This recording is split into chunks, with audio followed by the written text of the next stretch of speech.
What's up, you guys? Welcome back to another episode of the CLK500. In this episode, we're going to be talking about something really exciting. But first, I want to address one thing before we move on. So, last episode, we did the valve cover gasket on the CLK500. And check it out. That is a different sealant I just used on the covers right here, both on each side. So guess what? I didn't know silicone actually expires. You know how I mentioned in the last episode I bought that kit like in 2020? Well, the silicone was made in 2014 in Germany, and then apparently it has an expiration date for 2021. So I put it on there, let the car sit for 2 days, and the silicone was still like wet, like it didn't cure at all. So I decided, you know what, take it off. Went ahead and actually bought better silicone. That's the red silicone, which is like, I guess it can withstand more heat than the silicone that came with the kit. So I'm excited about that, but let's move on to today's episode. I gotta say, this performance modification is probably gonna be my favorite modification that I'll be doing on the CLK, which is an oil catch can. If you guys drive your car really hard, I highly recommend an oil catch can 100%. I will dive more into what the catch can actually does. You guys can actually look up videos on what it does also, but we will go ahead and install this oil catch can. I didn't really know a lot about oil catch cans until I watched Anderson's video. I've mentioned his channel a few times on my channel, but he's got the oil catch can installed on the C55 and the ML55. So that's how I learned about oil catch cans, and it's highly recommended. I'll explain a little bit of what it does. And guys, I gotta say, if you don't have an oil catch can on your car, you are missing out big time. So stay tuned on this video. So catch cans, you hear about them all the time, but you're not really sure like what they do to your car or what exactly it does. Well, check it out. Again, if you plan on driving your car pretty hard, highly recommend a catch can. It's a preventative device and also a modification device as well. To be honest, I think it's a performance modification on your car. These are the reasons why. So pretty much what a catch can does is it catches oil that goes back into your engine. So your intake manifold and your valve stems. It also catches vapors that goes back into the intake manifold as well. It also allows moisture and fumes to be evacuated from going into your intake manifold back into the engine. So essentially over time, these fumes, oil would sludge up your intake manifold, your valve stems, and pistons. So pretty much, which will kill performance. Essentially, dirty engines are not happy engines. But hopefully I explained a lot for you guys. There's a lot more explanation that a catch can does. You guys can Google that, but I pretty much said most of what it does and the basics. But I want to show you guys real quick the whole kit and the installation process, and I'll list the links of everything you need to do this on your CLK or any other cars you have. All right, guys, check out the kit. So this kit I got off of eBay for about 25 bucks. It comes with the oil catch can. It comes with a few accessories that you can screw into the in and the out. It also comes with PCV hose, but it wasn't long enough, so I went out and bought more. These didn't come with them, but I'll explain exactly what these are. And it came with this. I'm not too sure what it is, but I won't be using it. But this is pretty much the kit. Few things you're gonna need would be a T brass 3/8. You're gonna need an elbow 3/8 brass as well. You're gonna need one of these breather air filters, and you're gonna need a 3/8 hose as well, PCV hose, and you're gonna need a 5/8 PCV hose as well. So I will probably put that all in the screen right now, so you guys can pause the video and write it down. So with this set right here, since I'll be using 3/8 all around for the hoses, I went ahead and used, these are 3/8 that would fit perfectly on the PCV hose. So I took that out from here and just screwed it on here. It's got a few gaskets. That gasket right there, that will go between here. Let me actually unscrew this so you guys can see it. So that's it right there. I basically took that and screwed it in right there. So looking at the engine bay from here, this right here is going to be your breather port. So this essentially goes back into the piece that connects to your throttle body right here. So this is pretty much a 3/8 breather air filter, and I've gone ahead and attached a 5/8 hose right here because that goes in into this guy over here. So let me go ahead and get my attached here real quick.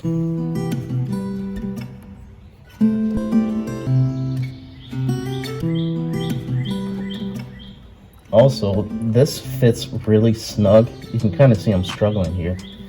So you wouldn't need a clamp to hold it down. There we go. And it's just gonna hang like that. I've gone ahead and done measurements already on how I'm going to route out the PCV hose. I've set it up in a way where if you guys are still using the dinosaur air covers on your Mercedes, you can copy the same setup and you wouldn't have to figure out a way to route yours. But if you don't like the setup, you can route yours a different way. It's just how I have my setup. But essentially, picking up on what you need to connect would essentially get your setup as well. So check it out. I've gone ahead and attached the 3/8 hose right here. It's just gonna snake back and it's essentially gonna go behind this guy. Let me go ahead and attach my mass airflow sensor so some of you can understand what I'm talking about. Pretty much your mass airflow sensor sits like this, and so that's right behind it instead of going in between here, because I want to leave space right here for other stuff. I'll explain here in a second. So it goes back there, and guess what? I have another 3/8 coming out of this section right here. And let me go ahead and connect the 3/8 T-brass, and I'll show you guys how it looks like. So this guy will go on the bottom.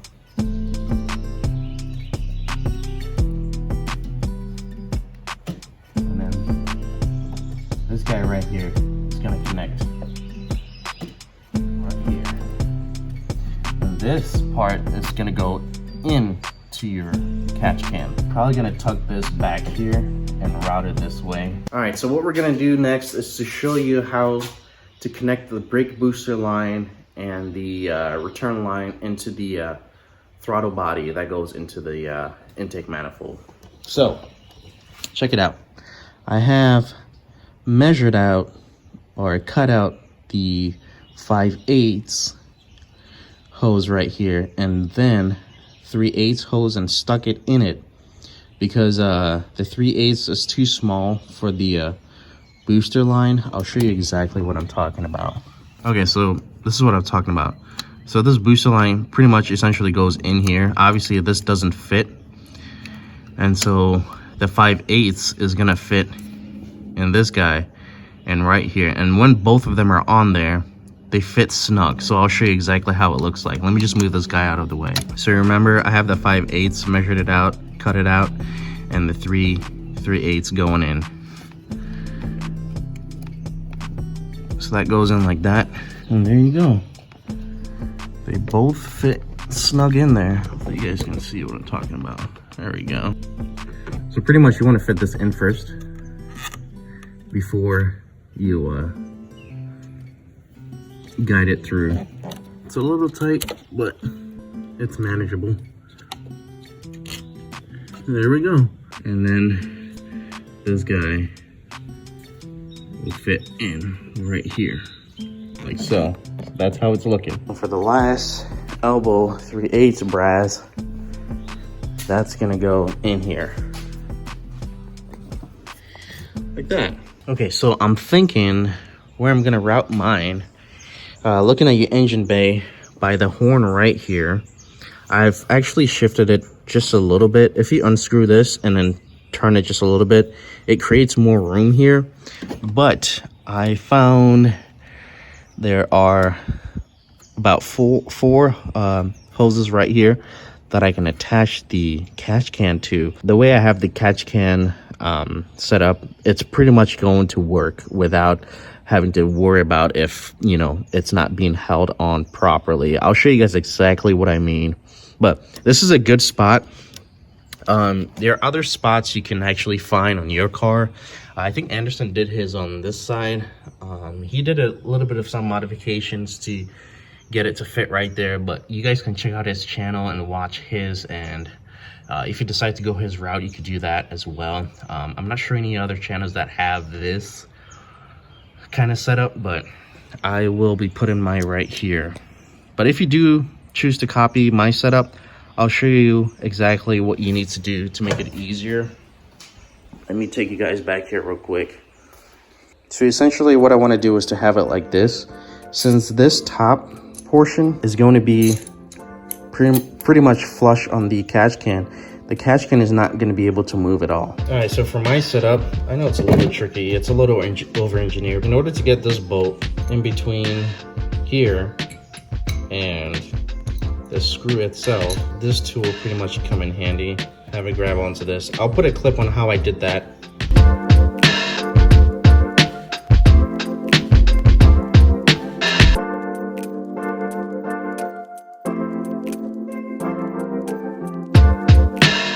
I don't know how I'm gonna do that in the engine bay, but here we go. I did say the second hole, but I'm using the first one because the bolt actually stays in there. Second hole. And I gotta grab the catch can. Catch can right there. Now it's in place. I still have my finger there. And this is the tool I was talking about that you could screw the catch can or the nut on there. Essentially going to be, by luck,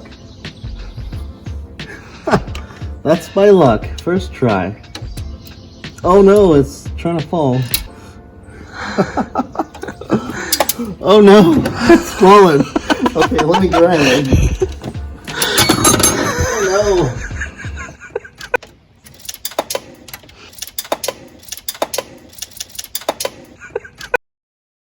Are you serious right now, bro? Guys, I literally had to stop recording, or else it would have been take 8, 9, 10, 11, 12, 13, 14, 15. But you would essentially need 2 people for this job, just for that part, just to get the screw on there. But this is how it's looking so far. This is really sturdy. I'm moving it everywhere. It's not going anywhere, but it looks pretty good the way it's set up in the engine bay. I mean, from this side, that looks good. I mean, the silver really gives it away. It doesn't really blend in. When I do get one for the MO55, I will get a black one, and essentially I'm gonna replace it. Put a this I'm just gonna put underneath right there. Let's go ahead and get the lines routed from the catch can in there. Also, I like the setup because like you can easily like move this out of the way and you can unscrew from here. Okay, so quick close-up on what I did next. I took my PCV hose, inserted into the inlet, and it's routed here. And as you can see, I routed it behind where the water comes out from the top here and behind this hose right here. And it connects to the other side of the T. This is how it's looking. The air going back into the intake is this line. So I've got it routed and I'm yet to cut it and fit it right there. Okay, one thing, I ended up putting the clamp right there just so it holds it more snug. I'll go ahead and fit my master flow sensor here real quick. See, it fits in there real nice. Nothing is blocking it. This isn't covering my transmission and engine oil. It's all routed back here. It's all routed back behind this guy also. Yeah, that looks pretty good. And this side looks good too. All right, guys, everything is in place and routed, and this is the final setup. So let's go ahead and do our first startup here real quick. I haven't done a startup since the valve cover gaskets. So, wish me luck.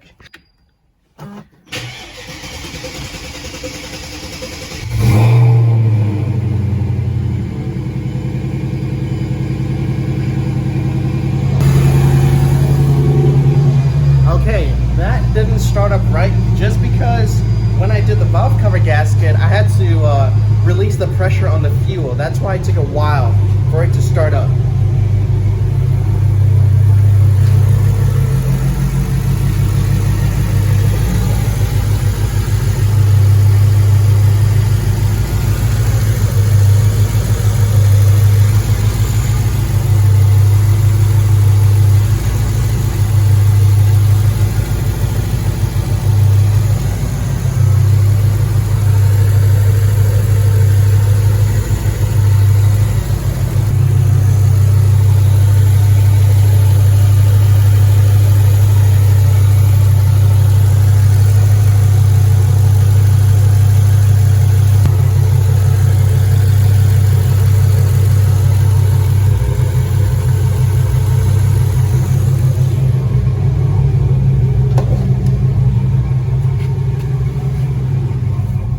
actually not running the greatest. I'm gonna go ahead and check my ignition coils. There was a little hiccup, but I got that solved out. But went on a test drive. Everything is functioning properly. You know how when I turned on the car, it was like stuttering? Not really stuttering, but it felt like it was misfiring, like a vacuum leak. And I thought it was my coils or wires. I went ahead and actually one was not plugged in all the way, so I did that.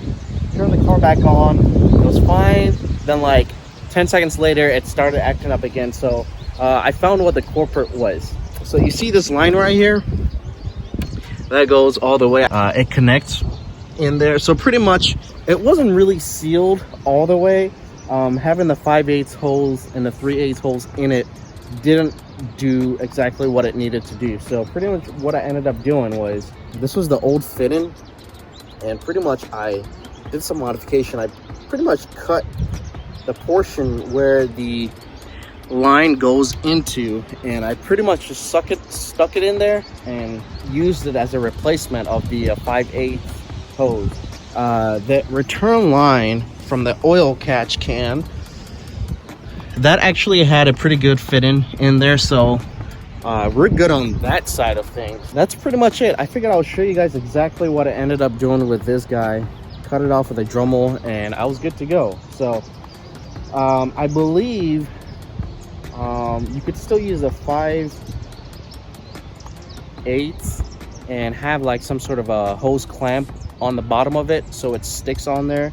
And in terms of the 3/8, I wouldn't go 3/8. I'll probably go either a quarter or a half, and that should be tight enough. But if you guys want to follow what I did on mine, you could do the same thing. The next thing I'm gonna do is to follow up on this video, show you exactly what the catch can is, catching in the can, so you guys can see exactly how this thing works. That's gonna be it for this video, guys. I hope you guys enjoyed this video, and I'll catch you guys in the next video. All right, take care.